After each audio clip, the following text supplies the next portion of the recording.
Hey again, everyone. Thank you for joining me. A lot of people making a lot of content out there, and the algorithms are not cooperating no matter what you say. I know that they are. Of course, they are increasing views on the content that they want, and if you like or especially comment on things that they don't deem correct, then you'll be pushed in the algorithms. So I know that's happening. I can see it when it happens. Anyway, with that being said, if you're still hanging around with me, I really do appreciate it. I will continue making content as long as somebody's paying attention. When it gets down to zero, then I'll shut it down. Until then, we will continue the discussions. Thank you for the emails last week, and thank you for even the couple emails that I got today.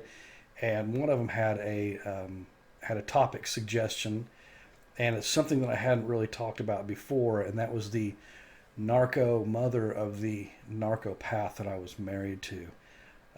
It's just such unfortunate situations that we find ourselves in because you never really expect it. I don't expect to get along with everyone perfectly 100% of the time, and I'd come out of a very large and very dysfunctional and narcissistic family, and so I couldn't tell the difference. I really didn't know which way was up. I was doing the best I could, and come to find out, it was the hard lessons of life that this was probably the hardest lesson, being married into another family that was like the one I came from. The older narcissist, and I've heard this before, the narcissist doesn't change; they do get worse. And early on, I didn't get along with the narcopath's mother anyway. Um, there's just always a tension there that just was just always there. I think, looking back, I was expected to kiss her ass. I think I was expected to um, fawn over this person and tell her how great she was, and even at that point, at least I knew then not to be, a complete pushover. I was trying to, dig my way out of something that I didn't even know I was in, but because I didn't behave in a sycophantic way to this personality disordered old hippie, and God, I hate hippies. God, I hate them so much. They're so gross. They're so disingenuous. They're such liars. It's just, I've never seen a bigger bunch of gaggle of idiots in my life that pretend like they're the flower children, everything's such great, and they're just so selfish and nasty. It was a really, really bad time in American history for us to have that, but she was heavily involved in that. And so was her husband at the time, and I think he pushed boxes for bands for a while. And these were roadies and what do you call it, groupies. They're not really good people, and drugs are a big part of these people's lives. They're gross people. I remember one time when she got in the car early on because we had to pick her up because she was drunk at work and couldn't find her car, and we had to go into some store somewhere, and I had to give her some money. I didn't have my debit card on me, and she was looking at it. She goes, "Oh, cash! You have cash, man. Yeah, you got cash." And it was just a, I don't know, this kind of dramatic hippie moment that I remember, that she was always trying to push that persona. But then I started to listen to her, and I started to listen how much money really meant to this hippie narcopath. This, I can't even tell you how gross she is. And I'm like, well, these people aren't hippies at all. They're really looking for a payout, if not a handout, an actual payout. So this is a long time ago. So I've got like 20 years of stories after that. But let's just, cut it short for today. But I'm starting to listen. She doesn't like me. And I did try to, which is fine. The contempt of the contemptible is the highest form of praise. I don't know who said that, but somebody said it, and it's very fitting. So if you have contempt for me, that's a good thing. Anyway, so we didn't get along. I made the best of a bad situation and ended up being snared into this marriage with our oldest son. This is a real long time ago now. And the way that she would handle herself around me was real, real cold and real, real calculating again. And you could see when she wasn't telling the truth because she would say something and her body language would never match it. And, she had it in for me. And I'm not saying that the narcopath that I was married to didn't, because they both did. And it just hadn't come to like total fruition at this point. I mean, you're talking about people who don't have even a personality of their own. But as time went on, and because I was, very young then, early 20s, I made a success out of my life despite what her daughter was doing, which was absolutely nothing, nothing to help. I made very progress in my life. I made things that I'm very proud of still today, and it was like the further that I went, despite them, and it was uncomfortable because the worse that they would treat me. So anyway, one time I bought this house, and it's a really nice house. It's actually very expensive now. There's no way I could afford it now.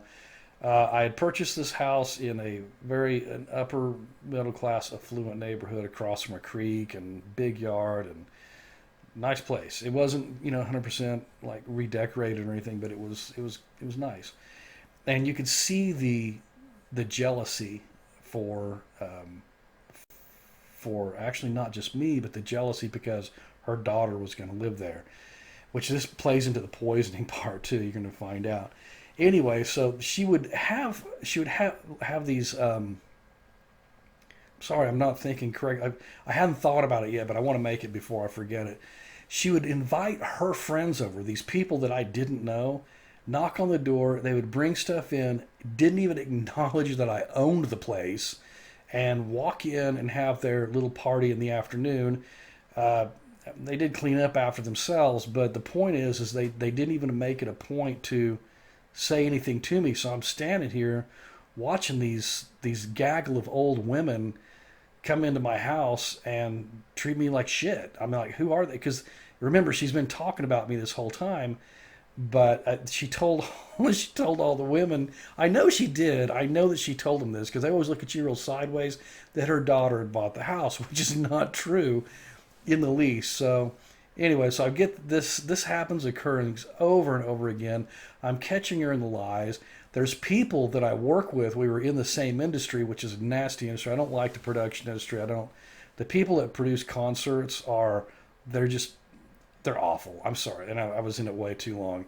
Anyway, and these were some were big acts, but it doesn't matter if you're putting a microphone up for Mary Kay Cosmetics or if it's the Rolling Stones. To me, it doesn't matter, and it doesn't matter to the people that are performing. They don't care about you either. So, I mean, does anybody care about it anyway? But this is who I was with, and I was I would start running into people that they had known prior years before, and I'll never forget this guy. Uh, and he was a wacko too. I remember he looked at me one day. And He goes, "You know, you're not such a bad guy." And I'm like, why would you say something like that? Why would you say you're not, unless someone had told him some stories that I was, and sure enough, it got back around to me that this guy named Gary, that people had told him what just a terrible person I was. So I always, anyone that she knew, because her dead husband was, you think about that for a minute too. She had a couple of dead husbands and untimely death, both of them. Remember, I got sick from poison. I'm wondering if another one. I'll give you his initials. It's BJS, and that's all I'll say. And I think if the authorities dug him up and tested for arsenic, I think they'd find it. But again, no one listens to me. So anyway, so these people would look at you cockeyed, they look at you strange, they look at you sideways, and then they see how you really are, and they see that it's a completely different person that they had heard about. And it was unnerving a couple of times. It really kind of bothered me because we were under time pressure and there were things we had to do. And it all came from her mouth. The backbiting, the tearing down, tearing my being down, the smear campaigns. And then I never did confront her about this, but when I would say something about these things, you would watch her kind of crawl away. So they're really, really deviant. She's a really, really devious person. I remember go back to the earlier parts of her doing drugs, and then the narcopath I keep saying married, but it wasn't a marriage, who I happened to be in this toxic relationship with.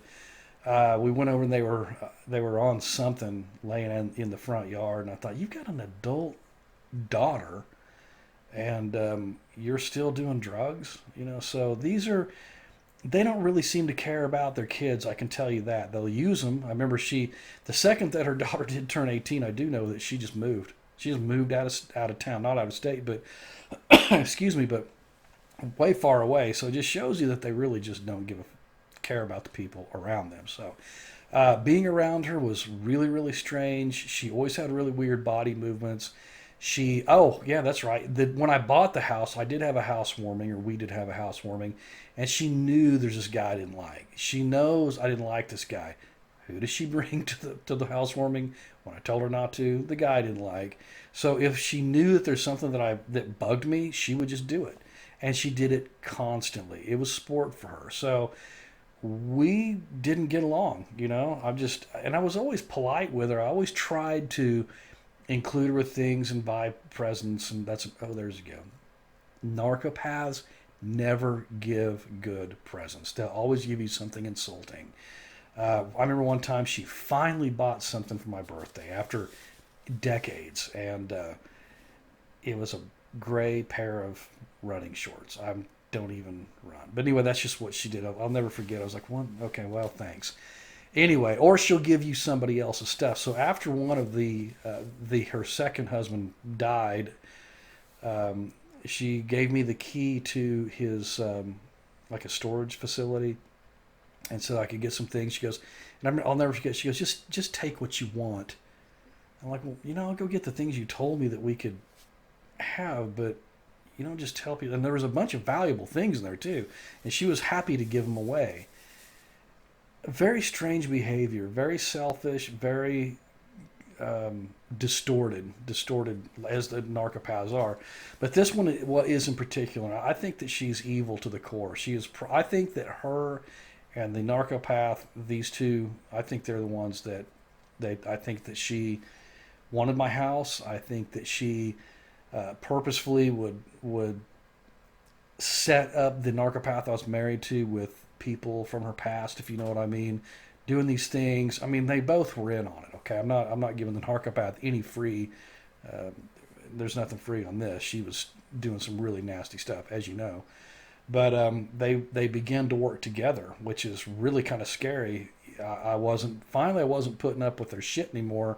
A few years before the discard, and after I'd been poisoned, I really didn't realize it. So yeah, they're. To have a mother-in-law that hates your guts is one thing, and I know that happens, or mothers-in-law that don't get along with their kid's spouse. That happens a lot. These stories are beyond this kind of it's just beyond the norm. It's not the same thing. So anyway, yeah, she fancies herself some carefree hippie, but she'll steal your money and poison you for insurance money. Then she wanted to move into my house, and I finally figured all that out later. I was like, why would they do this? Why? It was all about, well, besides just the hatred that a narcopath has for you, the secondary is it's about the money, and then there's they get some other things out of it too, like they get the sympathy and, oh, I'm so sorry, that your husband's dead, and it's gross. It's evil to the core. So anyway, yeah, that was my life with the mother-in-law that I had, and she's a nasty evil witch. I can't even tell you enough. If I think about some more stories, I will. And I'm trying to think of more to say about the parenting with a narcopath. I really didn't say what I wanted to, but I'm one of the few that made it through. At least with one of the kids is more than okay. And one of the people that made it through and you just don't get mad about this, but as a man in family court, okay? Because generally the default setting is for women. You all win. That's just what happens. But I'm one of the few men I know that have had a total reversal back in family court and ended up with everything back. They didn't win. They tried. They tried to kill me, for God's sake. So, and I'm starting to become, after years and years, 100% convinced. So that tells you just about the depth that a narcopath will go.